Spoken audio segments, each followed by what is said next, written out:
যে বাংলাদেশের মাটিতে আমরা 24 বছর সুনামের সাথে কাজ করছি। আজকে বাংলাদেশের মাটিতে তারা কিন্তু কি একই জায়গায় একই বিল্ডিংয়ে 20 বছরের বেশি তারা কিন্তু কি অফিস নিয়ে বিজনেস করছে এবং তারা আজকে প্রমাণ করেছে বাংলাদেশের মাটিতে এই প্রথম কোন ইন্টারন্যাশনাল কোম্পানি এই 52 বছরের পর স্বাধীনতা হওয়ার পর এই ইন্টারন্যাশনাল কোম্পানি কোন ইন্টারন্যাশনাল কোম্পানি নিজস্ব জায়গায় তারা ফ্যাক্টরি করেছে, তারা প্রমাণ করেছে, রাইট কিনা? আমরা সেরকম একটা কোম্পানির সাথে আছি, আমরা সেরকম একটা বিজনেসের সাথে আছি। সো এই বিজনেসে এখন আমাদেরকে কি করতে হবে? সিদ্ধান্ত নিতে হবে। সিদ্ধান্ত নেওয়ার পরে কি করতে হবে? আমাদেরকে এখন সেল করতে হবে। কি সেল করতে হবে?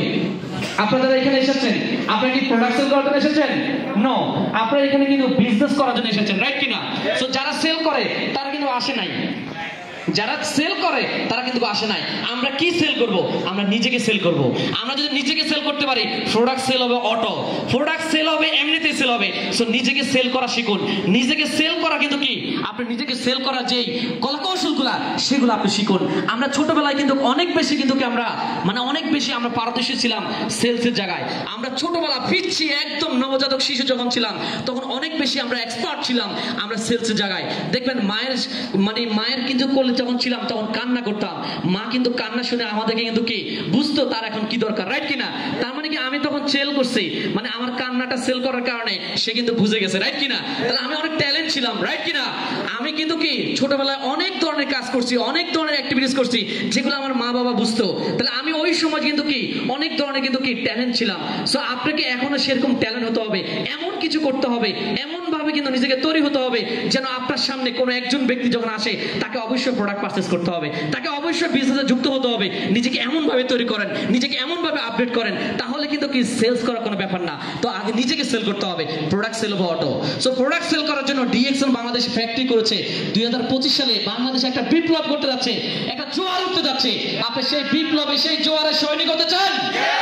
যদি সৈনিক হতে চান এই মঞ্চ আপনার জন্য।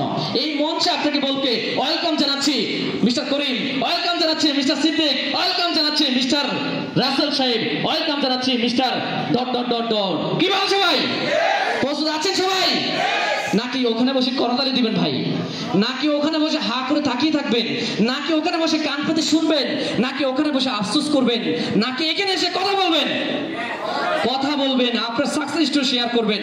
সো ভাই আমরা কিন্তু ছুটে চলেছি, আমরা কিন্তু এগিয়ে যাচ্ছি, আমরা কিন্তু কি বাংলাদেশের বিভিন্ন প্রান্তে কিন্তু চলে যাচ্ছি। এই ডিএক্সএন কনসেপ্টটা তুলে ধরছি, শেয়ার করছি। সো আমাদের সাথে যুক্ত হন, নিজের কনসেপ্টটা ক্লিয়ার হয়ে আপনিও কিন্তু মার্কেটটা ক্রিয়েট করেন। আজকে বিভিন্ন কোম্পানি মার্কেট ক্রিয়েট করছে। এখন কিন্তু কি দেশ নিয়ে যুদ্ধ হয় না, এখন কিন্তু মার্কেট নিয়ে যুদ্ধ হচ্ছে, প্রোডাক্ট নিয়ে যুদ্ধ হচ্ছে। কে কত বেশি প্রোডাক্টের মার্কেট তৈরি করছে।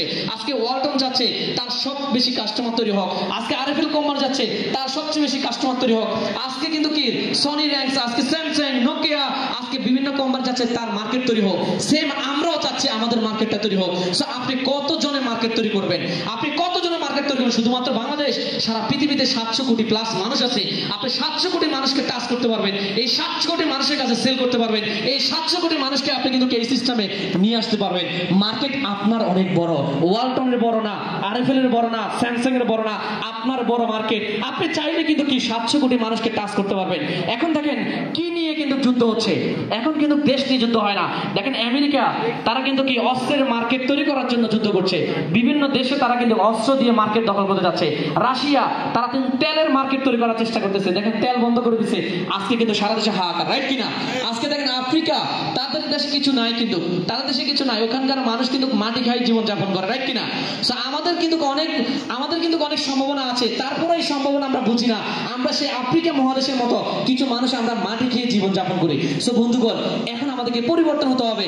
আমাদের কাছে সুন্দর একটা প্ল্যাটফর্ম এসেছে, সুন্দর একটা সিস্টেম এসেছে, আমাদের কাছে কিন্তু সুন্দর কিছু প্রোডাক্ট এসেছে, যে প্রোডাক্টগুলো অর্গানিক ন্যাচারাল প্রোডাক্ট, যে প্রোডাক্টগুলো ইউজ করার মাধ্যমে নিজেকে সুস্থ রাখতে পারবেন, যে প্রোডাক্টগুলো ইউজ করে আপনি নিজেকে কিন্তু কি অনেক হেলদি রাখতে পারবেন, আপনার ফ্যামিলিকে হেলদি রাখতে পারবেন, আপনার সমাজ, আপনার দেশকে আপনি কিন্তু ভালো রাখতে পারবেন। করোনা এসে দেখে দিয়েছে যে আসলে আমাদের মেডিসিন আমাদেরকে চায় না, আমাদের ড্রাগ আমাদের বডি চায় না, মেডিসিন আমাদের কিন্তু কি চায় না, সাপোর্ট করে না। করোনা এসে দেখিয়েছে আমাদের বডি চাই নিউট্রিশন প্রোডাক্ট চায়, তারা কিন্তু কি অর্গানিক প্রোডাক্ট চায়, প্রাকৃতিক ন্যাচারাল প্রোডাক্টগুলো চায়। আমরা সেই প্রাকৃতিক ন্যাচারাল প্রোডাক্ট নিয়ে কাজ করছি এবং একটা কমন প্রোডাক্ট, মানুষের প্রয়োজনীয় প্রোডাক্ট, মানুষের দরকারি প্রোডাক্ট, আর এই দরকারি প্রয়োজনীয় প্রোডাক্ট নিয়ে আমরা আপনাদেরকে ইনভাইট করছি। সো আপনি আপনার জায়গা থেকে চেষ্টা করেন কিভাবে বিজনেসটা করা যায়। সো বন্ধুরা, আজকে সারাদিন আমরা কিন্তু অনেক আলোচনা করেছি, প্রায় 3 ঘন্টা। সো আমার আলোচনা আর দীর্ঘায়িত করবো না, আমাদের এখন শেষ প্রান্তে। অসংখ্য ধন্যবাদ জানাচ্ছি সকল বিজনেস পার্টনারকে এবং সকল কোর লিডার যারা আজকের এই প্রোগ্রামটাকে বাস্তবায়ন করার জন্য আমাকে হেল্প করেছেন এবং আমাদের সবাইকে হেল্প করেছেন এবং আজকের এই প্রোগ্রামটাকে সাফল্যমণ্ডিত করার জন্য আমাদের ডিএক্সএন বাংলাদেশ এবং আমাদের কোর লিডারের সবার পক্ষ থেকে আন্তরিক শুভেচ্ছা জানাচ্ছি। আমি এই বলে এখানে শেষ করছি। সবাই ভালো থাকবেন, সুস্থ